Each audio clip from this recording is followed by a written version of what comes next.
How would you like to earn more money, but with less stress and less work? I know it's a massive pipe dream for most people, but hear me out. I'm Jaryd Krause, host of the Buying Online Businesses podcast, and in this episode, I'm speaking with David Rell from Join Up Dots, which is in the top 0.5% of the best podcasts online. It's a seriously awesome podcast, and David lives and breathes business coaching and has helped countless people scale their businesses. And in this podcast episode, David and I talk about how to identify the dots in your life and how to join up the dots in your life. And these are the pivotal moments that allow you to project into scale and project into growth without working more and without having more stress, but allowing you to actually earn more money. And this all comes from reflection and learning how to see the wisdom within your own life and within your own business. And there's certain things that you can do to be able to unlock these things. So this is a podcast really about business mindset and how to evolve in a way that shapes the lifestyle that you actually want, not shaping a business that your business is your life. This is about creating a business and turning your business into a great business that you love and you get a lot of fulfillment out of. We also talk about what David learnt when he bought his business just recently and what you should learn from him and take advice on when you're buying your business. We also talk about how to harness your hunger for growth and in business and in life, and how this hunger can be a two-edged sword, how it can distract you, how it can disrupt things and cause destruction in your life, but how it can also fuel growth in your business and life as well, and how to harness that energy into the right channel at the right time in the right place to actually evolve in your business and life and actually have a better lifestyle. Like I said, whilst earning more money with less stress. We also talk about how to overcome obstacles and all the cool things that David has talked about on his podcast with many world-class guests and speakers. This is seriously a delightful episode. It is the funnest episode that I have done on the podcast in a long, long time, probably ever, and I really enjoyed it. I know that you're absolutely going to love it, so let's get stuck in. Today's episode is brought to us by Niche Website Builders, which is a company a few of my clients are using and have used for content creation and link building services. They do everything from start to finish. So from keyword research all the way to uploading your completed article for you. We've also had Bob members buy ready-made affiliate sites built by Niche Website Builders. So if you're looking to outrank your competitors' content and build better backlinks, Niche Website Builders and I have a special deal for you. Head to nichewebsite.builders/Bob. I'll put a link in the show notes for you. But again, that's www.nichewebsite.builders/Bob. Do you want to start investing in websites but don't want to drop $20,000 on your first investment? Check out Odie's, where you can buy premium age domains to build a website on and add Odie's done for you affiliate site package to help you grow your website and get seen. Instead of buying a crummy website that's been built to sell with no authority, buy a premium age domain with built-in authority, great SEO, and fresh quality content for your website. Head to odys.global to check out their great deals. That's odys.global. Link will be in the description too.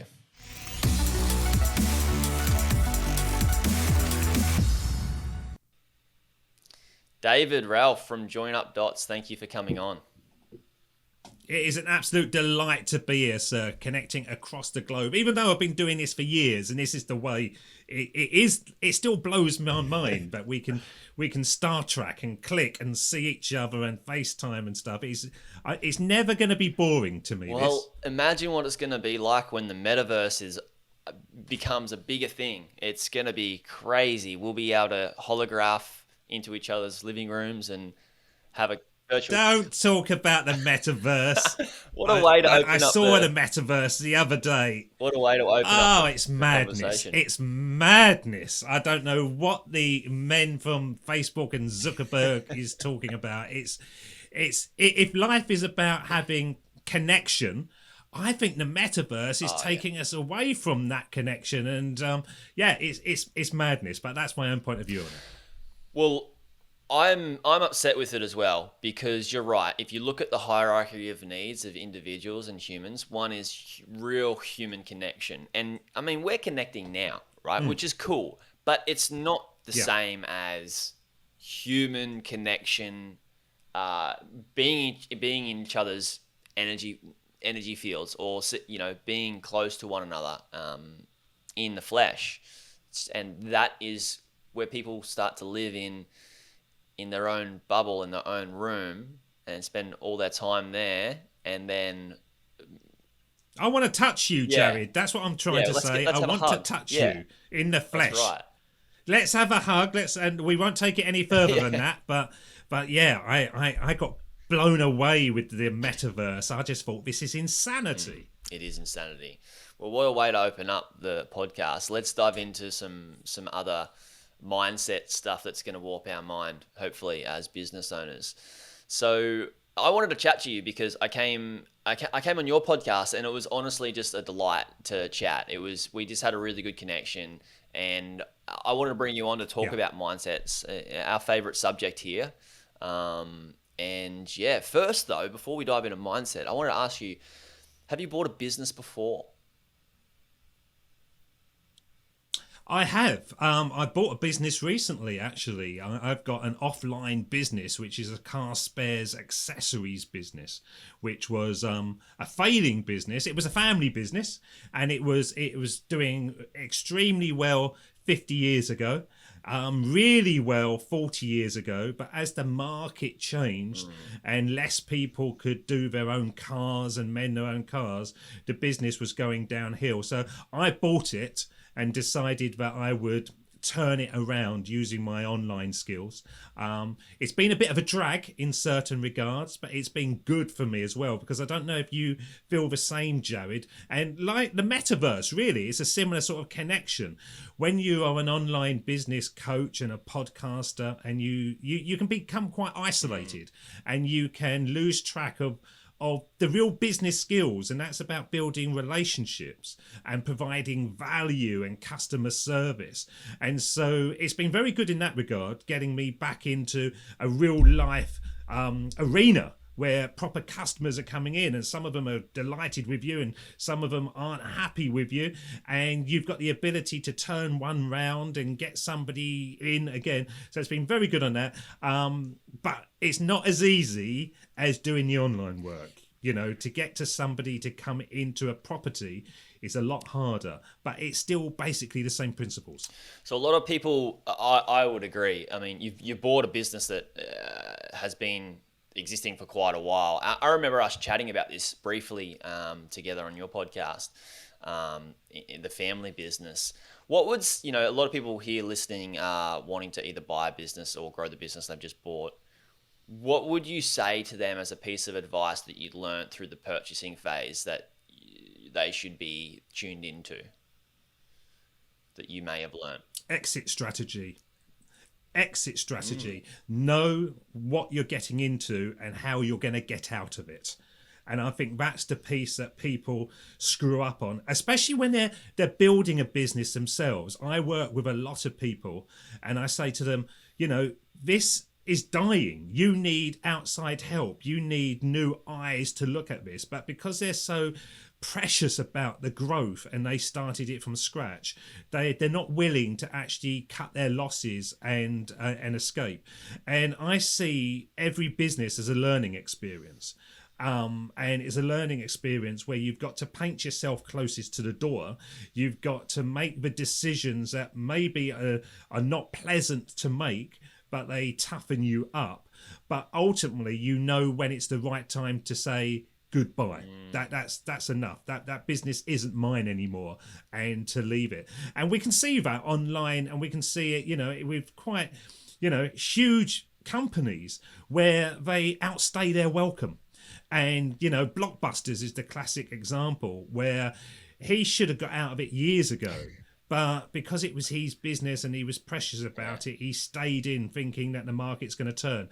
If the market is turning away from you, you've got to be canny enough to say, I'm going to turn the other way and just cut my losses and get out. And I think that's one of the things that people don't look Well, at.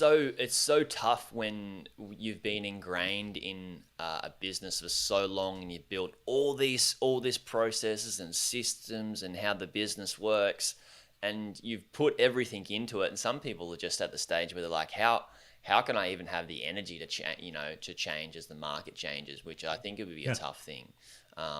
What you know, you work with a lot of people as a business coach, and a lot of people starting out, sort of starting their business. Why do you think so many people fail in business? What do you think that is? I know this 100%. Cool. Without a doubt. It's their personal belief. Especially with newbies, I say to them all the time, it is easier, or it's at least as easy to make a ton of money online than it is earning pittance. And when I have my new guys come along, they're all looking at creating tiny little products and tiny little sort of entrance points into the market. When I say to them, let's go big, let's find somebody that will pay you £1 million and then work backwards from that point. And there's a real mindset piece where they're going, who's going to pay £1 million? What value can I provide that's worth £1 million? And I always say to them, it's not your value. You've just got to collect the value from other people.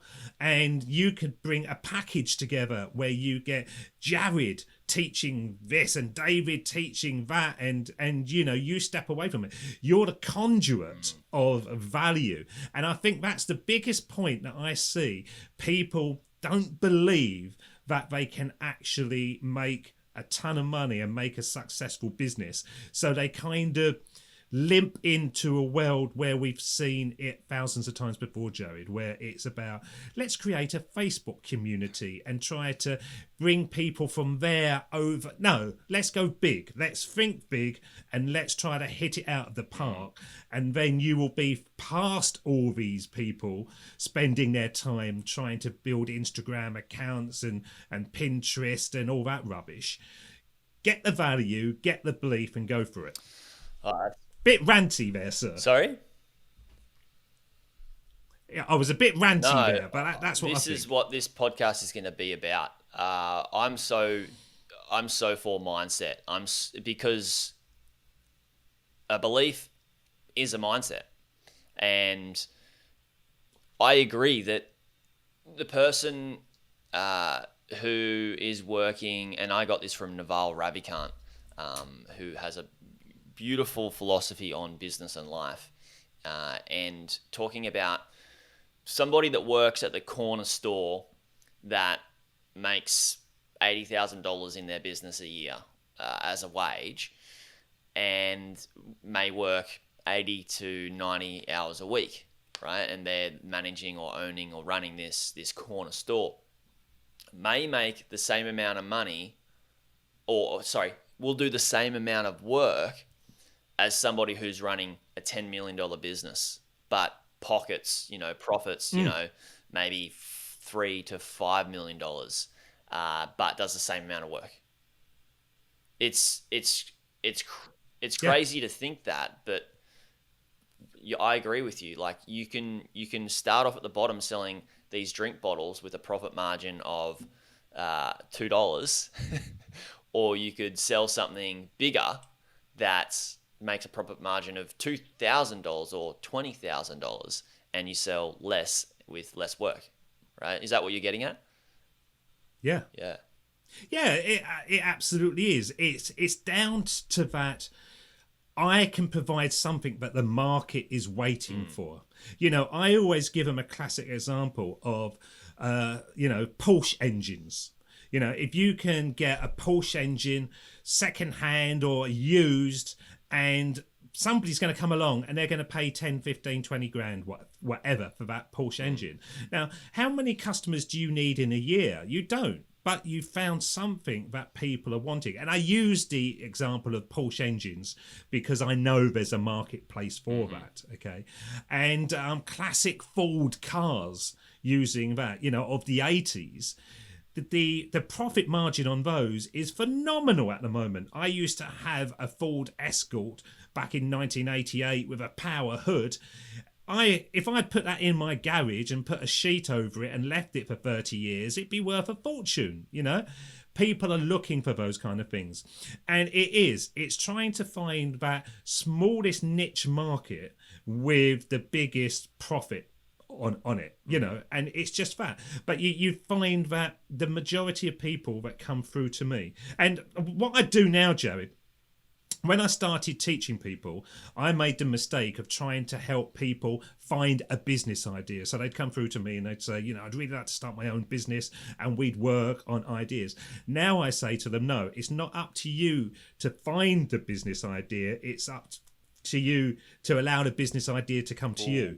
So we now teach people to, you know, find 100 business ideas and then do the research, the data analysis to filter it down until 5 drop out of the bottom, all winners. And then look at that and think to yourself, where do my passions and where do my skills sit within those? Okay. Yeah. And so it's real mining for gold, totally different from how I used to do it. Now I say to them, look, we're business owners. We're not in it for passion. We're not in it for, you know, if you find your thing, you never work again and all that kind of stuff. We're in it to make a really good living and pay bills. And sometimes that's going to be a business that maybe you don't potentially love. But as a business owner, you should love making money because that's the only reason we're in for business. So that's how I do it now. I just want to pause this episode for an immediate update. Online business owners and website investors. SEO and digital marketing is changing forever. 2022 will not be the same as 2021. So you can't miss the Buying and Building Online Businesses Summit. This is a free virtual event and we're going live on January 28th, 2022 with 12 world-class speakers from CEO of Flipper, Blake Hutchison, Empire Flippers, e-commerce mastermind Mike Jackness, SEO expert Stephen Spencer, godfather of content marketing Joe Paluzzi, and many, many more. Don't get left behind when buying or growing your online business in 2022. We're going live on January 28th and you can register at buyingonlinebusinesses.co/online summit. That's buyingonlinebusinesses.co/online summit. There'll be a link in the description too. Yeah, I think about this mindset a lot when people are coming to make money online, because that's my niche, I guess, or industry. I don't really like it because every single platform that I advertise on hates me because I'm in the make money online niche. But for the mindset of somebody that's like, I want to get out of my job and I want to make money online, the hardest thing is, I think, is part of that belief of I just want to make, like, they may not have the strongest belief that they can do it, or they don't have the long-term grit to do it. And I think I say there's two things for people who want to just make money online or just make money is, I think, and this is pretty biased. So for yourself, David, and everybody listening, my opinion is pretty biased that I think if people just want to make money, why don't they go away and buy a business that's already set up and established, already making money? Because they don't need to care about the niche as much. They need to care about the business, make sure the business does well, and they can become passionate about growing the business, which is my passion, right? Not so passionate about all the niches that I'm in, but I love the business and the business models and the strategies and the growth, and become passionate about the growth of the business, become passionate about the business. If that's your only goal is to make money, is why not buy something? And then some people come to me and say, Joe, you know, I want to start a business. And I believe if you start a business, I believe the best thing that you should have in your corner if you want to start a business is the passion to take that business and run with it for more than 10 years, because the startup phase is so hard, right? Like, you know, you can just go buy something that's already making money, or you can buy an investment that's already making money.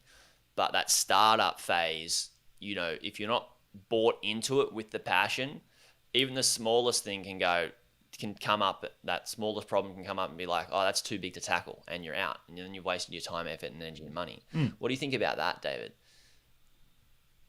I think you're absolutely right. I do. I think that, why not find something? Because there's so many businesses out there where the owners have just run out of steam. Yeah. End of story. And they've been in it for so long, which are great. Local businesses, I'm a great advocate for local businesses because the competition is less. And if the competition is there, they're not very good at driving traffic and marketing and SEO. They're basically operating by sort of word and mouth. I'll give you an example. We've just launched, me and my brother, we've just started a business, and it's for electric charging points for cars. And so on the side of houses, we are now going around and installing that. Now, he's a trained electrician. We've had to go through many different hoops to get him signed off.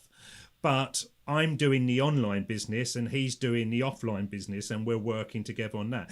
Now, that is a startup right from scratch. We've hardly put any money into it, but we know that that is a market that is exploding.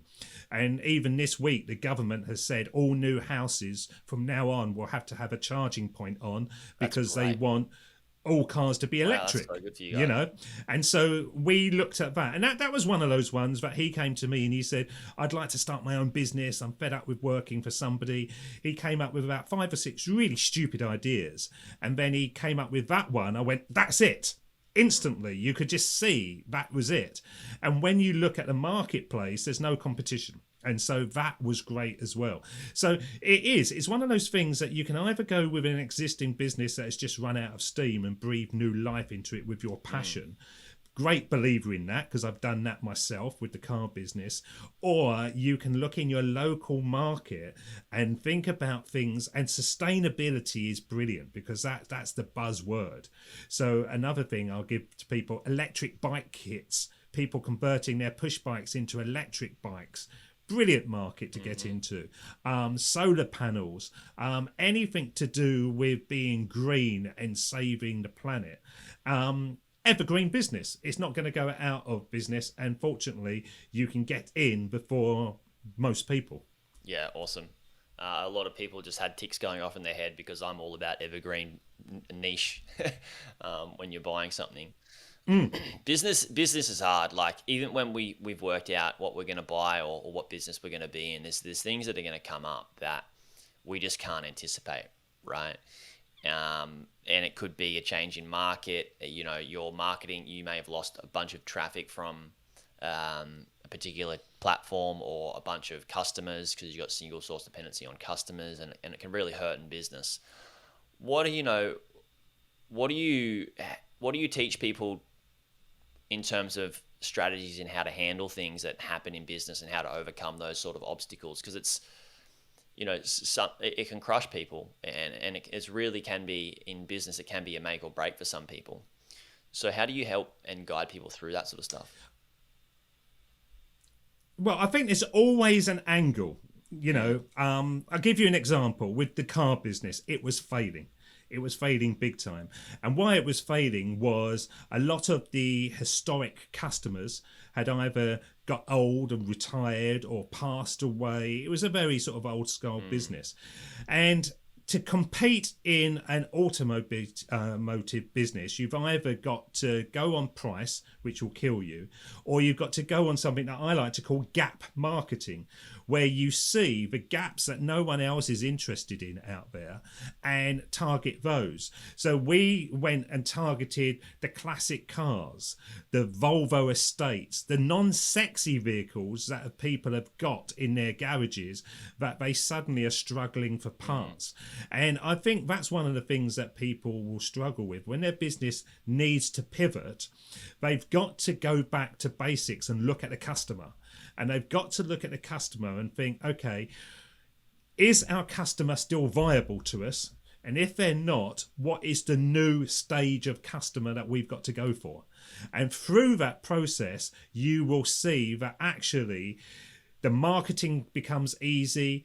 The The data makes sense because you're working on a fresh new avatar that is waiting for you instead of trying to sort of force things through with the old style one. And so that's what I did with the business. I looked at it and thought, we need a new customer. We need a new customer base, and we need to do things in a different way. I looked at the whole marketplace and thought, who's not being sought for?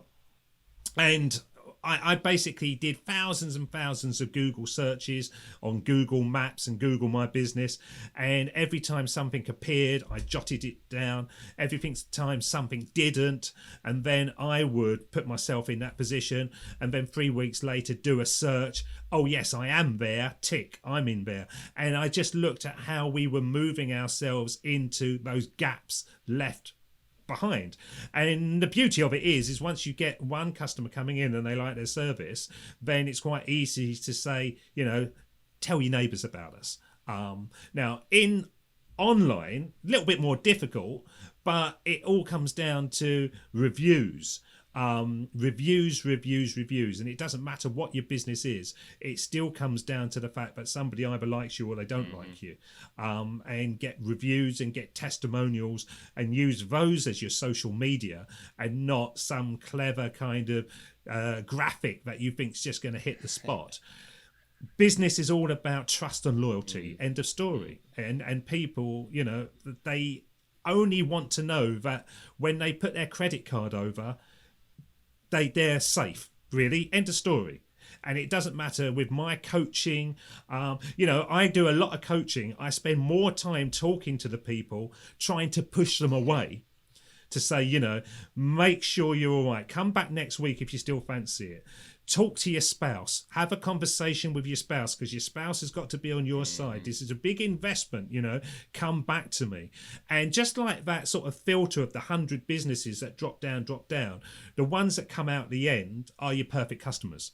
They're willing to invest in you. They're willing to do the work because you have, you haven't jumped all over them. You've made them believe in you, trust you. And once you get that, then everything becomes easier again. You'll find that yourself, Jaryd, I'm sure, that the ones that really put the money into you are the ones that do the work. Yeah. And they listen to you and they take your advice. Yeah, you're right in the pushing people away thing.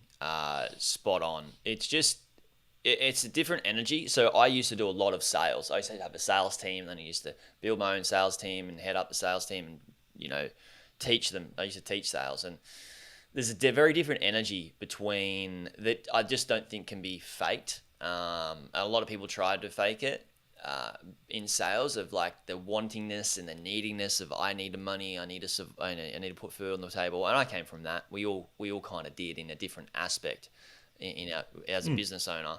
But when you get to the point that the money isn't a big thing, then the energy between yourself and a customer changes. You can be very grounded, and you don't need them as a client. Instead, what's more important than money is your reputation and doing the right thing and your ethics and your values, right? And that's why I think, I pushed somebody away just this week. I sent them an email and they told me, or they wanted to work with me as a client for coaching. And they told me how much they were making. I was like, maybe they're not at the level to pay for my coaching. So I told them, look, this is how much this costs. Are you at this level? Is this something you're willing to invest in? You can if you want, but you need to understand that this is going to be investment, and you may not get the ROI now. It may take you a little bit longer to get, and it will cost you this amount. So think about it. And they came back and like, yeah, you're right. Like, let's wait till I get to that level.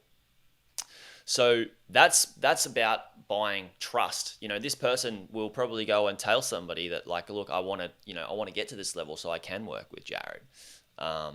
And I'm a strong believer in showing people that, results are the only reason people want to, they don't care about me. They don't care about like, I just want to talk to Jaryd. They don't care about that. Nobody cares about just talking to Jaryd. All they want for themselves is a result, right? So how can you, like, I think, I turn people down if I say to them, send me an email on Monday, and they don't send me an email on Monday, they send it on I Wednesday, like this. whatever. You're setting traps. They're Yeah. gone. Yeah. You know, yeah. It's those tiny little things of professionalism. But if they don't do that, then I think, hang on, it's not worth it. You know, if they do send it on Monday, I think, okay, I told them to do that, and they did that.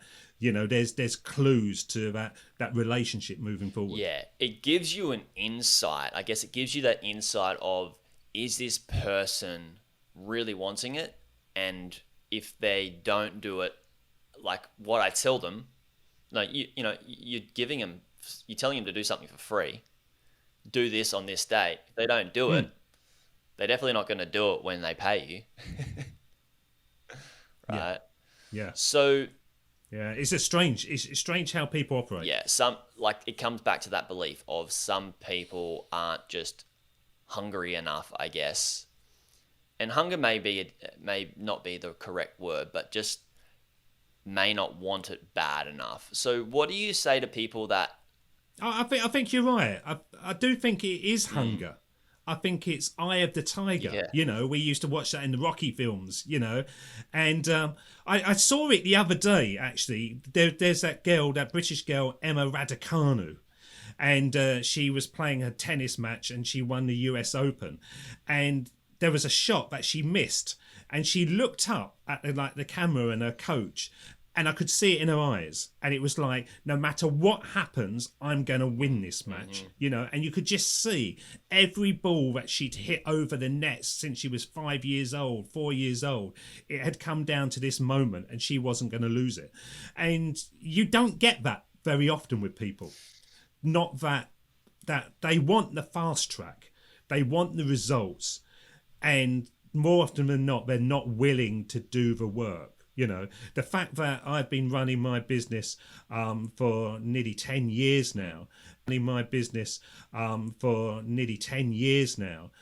every morning I'm at my desk more or less at the same time, doing the same thing. You know, and I go to bed, want the results, but they're not willing to actually hit those balls across that net every single morning for hour upon hour upon hour. It's a strange way. You've either got it or you haven't. I don't think it's nature and nurture, and I don't think you can, you don't think it can be given that if you manufactured? haven't got it. Because that was going to be my next question is you know, and I think I've manufactured it a little bit, or I've sort of added fuel to the fire, like the competitiveness between my siblings and myself have added fuel to the fire, and then some things in the personal development world of, like, you know, manifesting, and you know, there's a lot of fluff in that type of stuff. There's some good stuff in it as well, but you know, I think there's parts of it that has been I have manufactured it for myself, which has worked. So you don't think that there is some things that we can do to really build that belief in ourselves, or build that willingness and wantingness, or build that hunger up? No, I think you said it. You had the fire and you threw extra on the fire. Okay. You know, I think you need to have something. And more often than not, it is you know, are you running away from something or running towards something? And a lot of people want to be happy, but they're not willing to do the things to make you happy. A lot of people want a beautiful girlfriend or a beautiful husband, whatever, but they're not willing to actually go out on 100 dates with people to find the right one. You know, it's the non-important stuff that brings about the importance, you know? And I think with you, if you've got that fire in your belly to actually, you know, I as I'm talking now, I can actually feel it kind of, you know, come up to me. It's like a blaze inside me. And I can't get rid of that. And there was a time that took me over, and I know you had burnout and I had burnout, where it was crazy times. The fire was blazing. Now I've got it under control, but it doesn't take a lot for it to come out. But yeah, if you say to somebody, you know, send an email Monday and they don't do it, how much do they want it? Yeah, it's an awesome energy, but it can be like, I can feel it now as well in myself. It is very much like, it is like, you get like, hunger is a good word for it. And like you said with the burnout thing, I'm always running towards things. Like if you see me if you see me when I'm training, or when you see me when I'm in my surf coaching, I'm always the one that's going to fall off because I'm going higher on the ramp, or doing something just stupid that my ability is not ready for. So I'm injuring myself, and it can get me. It can be helpful, but it can be a hindrance as well. And I feel the older that I get, the more I understand that is a good energy. And if I just learn how to channel it at the right time, because yesterday I could have worked 12 hours because I've got the hunger for it. And, you and I could, work 100-hour, 120-hour work weeks. It's just not the right thing to do, though, is it? So for those people that are No, listening, it's not. that are like, they're hungry. I want to buy an online business. I want to make money online, or I want to be in business, or they are in business. What are some of the ways that people can learn to channel that energy to the right, so they're not just, causing destruction as an entrepreneur in their life, like you and I have? I think the 3 hour. I really think the 3 hour. 3 hour work. Know what you're going to do in that 3 hour. Yeah. Work hard for 3 hours, and then that's about enough. It really is. I was doing 16, 20-hour days, hardly sleeping. And I look back on it, most of that was crap. I was doing the hours, but none of that's really around my business now. It was just stuff that was kind of not value. And so I think 3 hours on the business and 3 hours on your own, and that might be go for a walk in the country, meditate. I used to think I can't meditate. Now I spend so much time meditating because I know it's bringing the gold back into my business, and I still feel slightly embarrassed talking about meditation because it's just not something that I kind of grasped, but I now know the benefits. And so I think that's the one thing. Know what you're going to hit that 3 hour with, really work on that 3 hour, and then switch off, and then go off and do something else, and you will get so much done instead of just turning your laptop on, checking your emails, going onto Facebook, having a coffee, coming back, and then it's lunchtime. 3 hours in, 3 hours out. I really like it because, and I had this conversation with people in my mastermind just 2 days ago. Somebody that's come in that's a little bit younger than me and has so much good energy and is gonna do well, but only if that energy is channeled. So I said to him, look, you're gonna do really well if you do it the right way and you follow a strategy and you don't go outside the guidelines too many times. Otherwise, you're just going to go around and chase the shiny ball too much. So I kind of like to prescribe people homework. And what I said to him was, look, what I want you to do is I want you to do this task and do this work, and say it's the 3 hours, right? As an example, do 3 hours of the homework. And when you're not doing the homework, turn off your computer, shut your laptop down. And I think I said turn off the internet.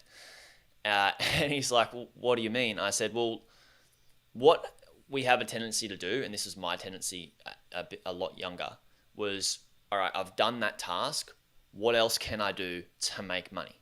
What else can I do to get out of the survival phase of being in my job? So I'll go away and learn crypto, share trading, NFTs, all this other sort of distracting things. And what happens, I find, when people go away and do that, David, is they put the energy into that 3 hour work that's going to get them a result. And what they do is that other energy that they have gets spent and exhausted on things that are a distraction. And then when they come back to do their work, they're tired and they don't get as good results, or they don't do the work as well. And so I prescribed to him, go away in that time off after that 3 hours, don't do any work. Force yourself to do something that fulfills you. And what I mean by fulfilling is a hobby. Meditating is hugely fulfilling. I get a lot of fulfillment out of it as well, David. It could be spending time with your partner, your kids, anything that's not work that actually gives you joy and fulfillment. And then you'll find, once you've really filled your cup up with fulfillment, when you come back to that 3 hours of work, your hunger is overflowing. It's peaking at the top, and the work that you produce is going to provide a way better result. And I think that's a huge downfall of people that have so much hunger and they spend it on the wrong things. What do you think that I agree with a big piece? Yeah, no, I think so. Today, me and my wife, we did our adventure day. And what I do, I secretly plan a trip, quite local, but it's got to be a little bit more difficult. So today we had to get over to the River Thames, which is near me, and then we paid for a little ferry to take us across. And we've never been on this ferry before. And then we got off of the other end. We went to some shops. We had a bite to eat at and then we came back. And it's like a little mini holiday. And we don't know where we're going. She planned the next one, so it's a surprise, And you come back and you feel recharged. You feel refreshed and you're ready to go again. And we call them our little adventure days, and it's a holiday in a day, a vacation in a day, really. And it doesn't have to cost a lot of money, but it just gets you away from your kids, the home, the business, the internet, and we find that's great. And then tomorrow, when I start again, I'm ready for it. I'm already ready for it now. I could do it now, but I won't. I will wait till tomorrow. Yeah, because imagine if you did just go, I'll work the whole day, and then the next day I've got my 3 hour, slot.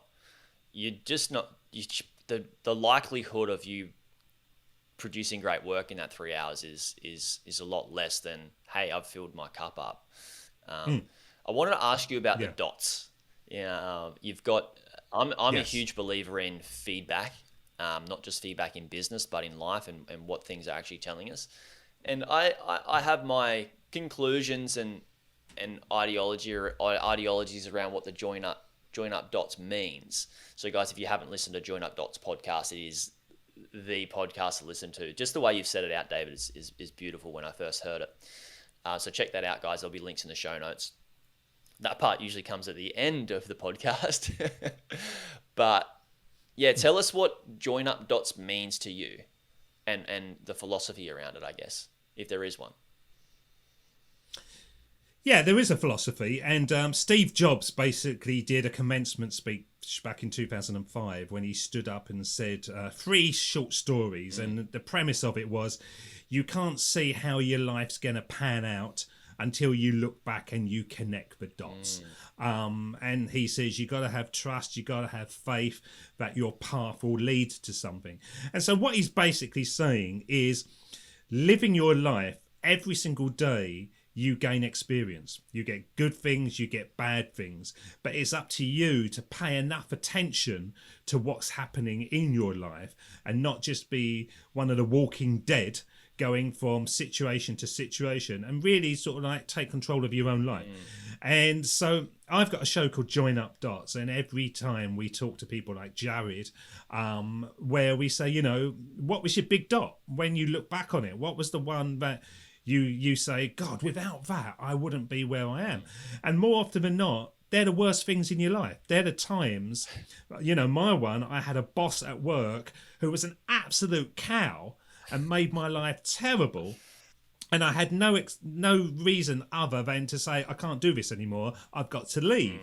Now, if I ever met her again, I would go, thank you so much for being a complete cow. You made my life a misery, but without you, I wouldn't be where I am now today.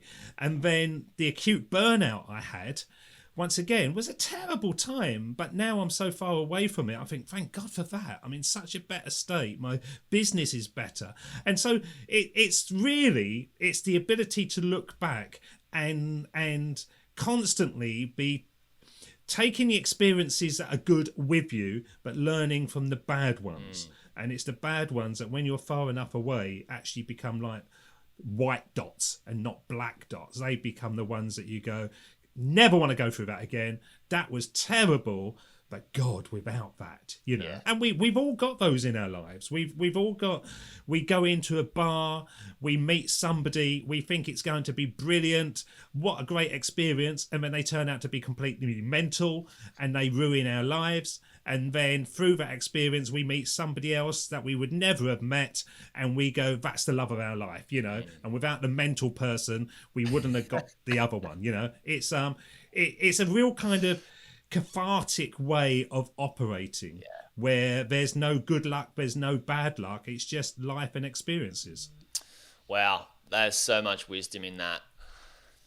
I would almost go as far as to say that you working with so many people, David, and knowing those stages in life, or those dots I should say, is as an entrepreneur, it seems like we've all got similar dots, right? Similar big dots. Yours with your boss, similar to my work, your burnout, my burnout, how you would have changed your life and business once you had your burnout, how I was, you know, well, probably forced to, like I was.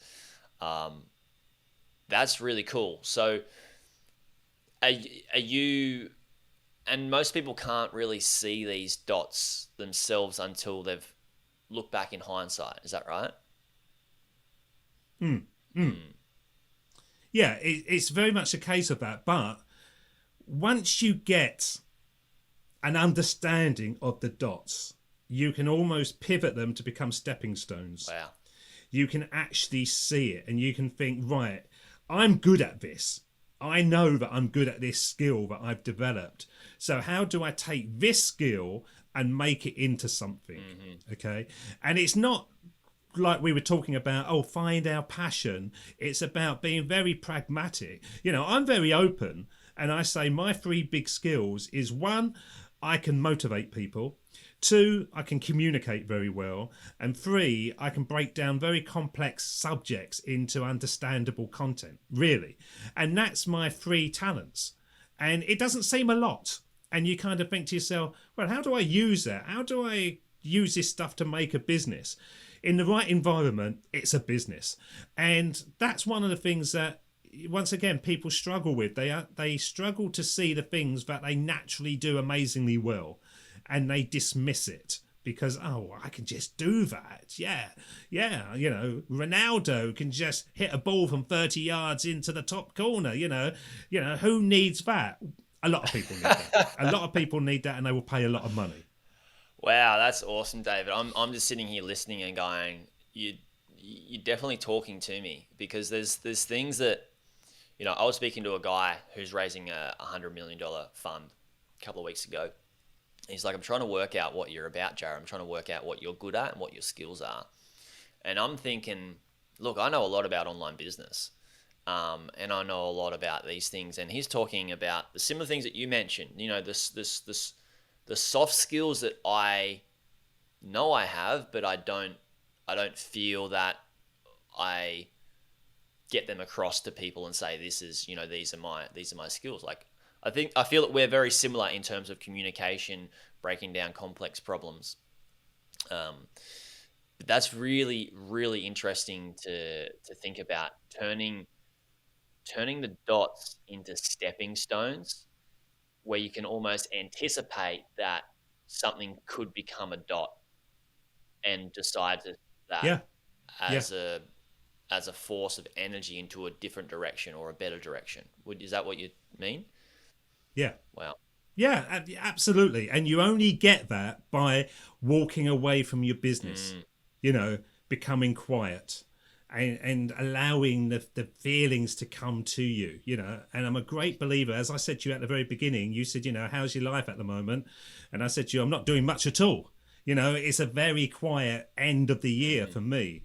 because you need to have that break to allow, yeah, I understand. And I think a lot of us experienced that in lockdown, when we were suddenly forced to be in our homes and not come out, and everything became quiet and the roads were quiet. I think a lot of us suddenly gained clarity, where previously we were just running all the time, and then when suddenly it was stopped. And you see that with musicians, and Paul McCartney and Elton John, and all these people, they all made lockdown albums because suddenly they had all this free time, and because suddenly they had all this free time, and best work. So the creativity come to the fore, and they probably did. So the creativity come to the fore. Wow. And they probably I look back on my life because and they weren't a lot of in my the conveyor, I used to quit they my weren't job, right? part of the machine. And I would then go away and travel for like 6 months to a year and a half. And you're just explaining a dot that's happened, like big dots that have happened to me. Is the work was the dot, ran away from it. I had to go look at my life, forced to look at my life, and then make that change. I think those forcing moments, because it is, I guess it's hard for a lot of people to get out of the conveyor belt when they feel like they're stuck in the conveyor belt.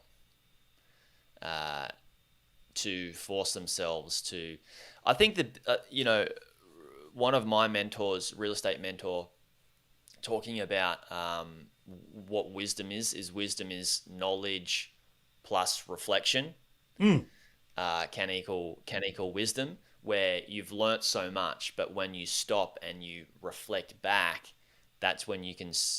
And that feedback, I guess, is vital. I don't think enough people do that in business, where they actually track things, spend a bit of time each week to look at their business and go, what is it doing? Not what am I doing in the business, but what is the business doing? Do you see that as well with business owners? Yeah, I do. Really getting feedback from the business. I do want to see the increase. They're not interested in the plateau. And I think the plateau is brilliant. When my business is plateauing, and it's done it numerous times, I don't have to strive for anything, because it's bringing money in. I'm having a nice life, so why am I sort of climbing again? And I see that as the part of the piece where I'm getting ready for the part of the piece where I'm getting ready for the climb up to the top of Everest. And as soon as you get there, I go, oh, look, there's another one. We're going to go straight up there. You'd go, you're mental. But in business, a lot of that is like that. It's all about just climbing. And so I do think that people don't look at what the business is doing, but I don't think they appreciate that there's got to be times that the business has to go into hibernation. And you have to go into hibernation. Yeah. And it's for you to regroup and take a breather and get ready for the next stage. And more often than not, when you come out of that, you know what the next stage is. You know, hang on, I've got an idea. This is it. The excitement comes up.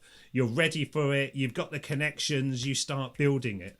But when you're just climbing, all you do is you get to the top and you think, oh my God, there's another step to go. That's a really good way to look at it. Once you get to the top, let's go climb another one. I guess where most people will also just finish climbing, they see the next bit, don't have a break. Yeah. Which is madness. It's total madness, but we've all done it. I started Join Up Dots. Join Up Dots is now, and I hate quoting these, but it demonstrates the story. It's in the top 0.5% of podcasts. I had this company come through to me and they said they've monitored it all and stuff. So out of about 3 million podcasts, it's in the 0.5%. There was a time I was striving to get bigger and bigger constantly. And it almost killed me. And so I stopped and I thought, what am I actually striving for here? How many of these people that listen to my podcast are filling my bank account? very few. So what am I actually aiming for?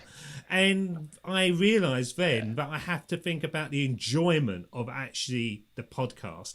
And when I enjoyed it more, the audience takes care of itself because they enjoy it more, you know. But there was certainly a time it was like global domination I was aiming for.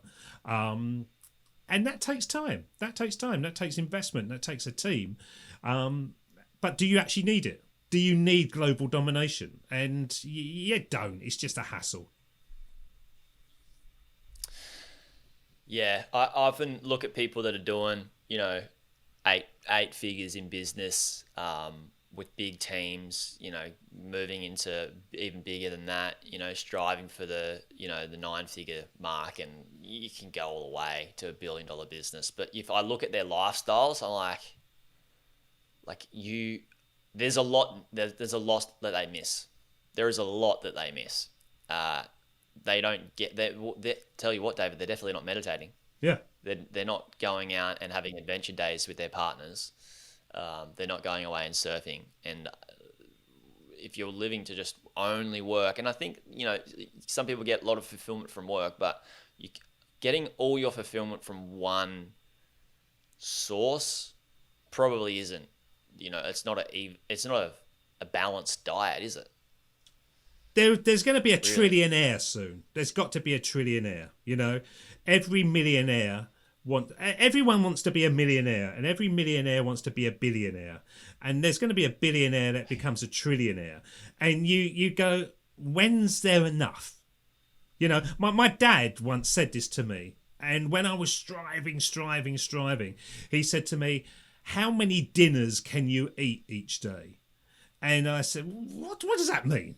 That, you know, what? And he says, if you've got enough, you know, you're not hungry, you got a roof over your head, and you got a lovely life, and you can leave it all behind and come back to it, surely that's success.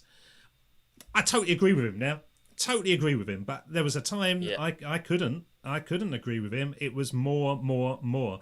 And once again, it's that understanding, I suppose. Is it wisdom, or is it just the life of hard knocks, when you realise that ultimately, when you're on your deathbed, you're going to be remembering the experiences you've had. You're going to be remembering the loves you've had. You're not going to remember how much money is sitting in a bank account that you'd forgotten about, you know. I think somebody said, I don't want to be the richest man in a cemetery. And I think that's true, you know, and that's where the dots join up again. The dots join up because life is the journey. Life is showing us, you know, we should never have a completed business. We should never have a completed relationship. We should always be moving towards it, but enjoying the dots as they happen, being in the present. And I don't think I've been the best person at doing that in the past. Well, I certainly haven't either, David. I didn't even know how to get feedback in my life. I didn't know how to have reflection or any of that sort of stuff. But as we evolve, and hopefully people listening to this episode, I'm sure they have now, is if they've learned a bunch. I mean, there's so much wisdom in this episode, and I just want to say thank you for that, David. Like, that's all you, and I really appreciate it. And Join Up Dots, is that where we're going to send people? You can send them there. You go over to Google and type in Join Up Dots and you'll find me, and everything spins off from there. Great. Awesome. Thanks so much for coming on, David. Really appreciate it. Guys, check out Join Up Dots. It's an awesome podcast, and we'll see you on the next one. Thanks, Jaryd. Hey YouTube watcher, if you thought that video was good, you should check out this video here on the 2 best types of websites beginners should buy. Or check out my playlist on how I made my first 100K from buying websites and how to do due diligence. Check it out. It's an awesome playlist. You'll enjoy it.